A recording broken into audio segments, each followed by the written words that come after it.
হচ্ছে মনে হয়, তুমি একটু ওয়ারেসটা খেয়ে না, ওয়ারেসটা খেলে তোমার একদম সব পটি ঠিক হয়ে যাবে। আমার পরি হচ্ছে না তো, ঠিক আছে ঠিক আছে, একদম পরি হচ্ছে হচ্ছে না? না।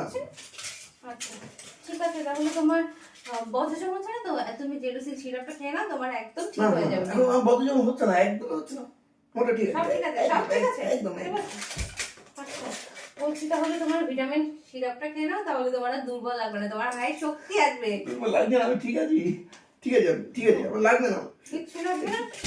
আচ্ছা ও বলছি আজকে তো আমাদের অ্যানিভার্সারি ছিল, এটা একটা অনেক কিছু খাওয়া গেছে, তুমি দুটো প্যান্ডি খেয়ে না, একসাথে খেয়ে নিলে তোমার পুরো সব কিছু ক্লিয়ার হয়ে যাবে, একদম হজম হয়ে যাবে। আমাদের দেখে সবাই একবার দিয়েছি, না একদম না তো, একদম ঠিক আছে, লাগছে না, গ্যাস হচ্ছে না। আচ্ছা তোমার কি একটু শ্বাস টান লাগছে? একটু ইনহেলার নিয়ে নাও না, তাহলে তোমার শ্বাস নালীটা একদম ক্লিয়ার হয়ে যাবে।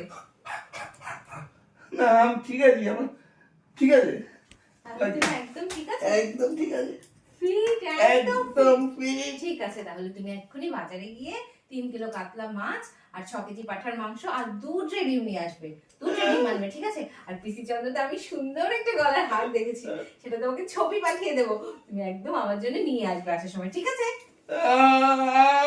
দুর্বল লাগছে। এক্ষুনি তোমাকে সব ওষুধ দিয়েছি, তুমি বলেছো পুরো সুস্থ আছো, তুমি আবার কিসের অসুখ লাগছে তোমার? তুমি বলেছো তোমার কোনো সমস্যা নেই, তুমি ফিট অ্যান্ড ফাইন, মিথ্যা কথা বলছো। চলো আমার সাথে, চলো।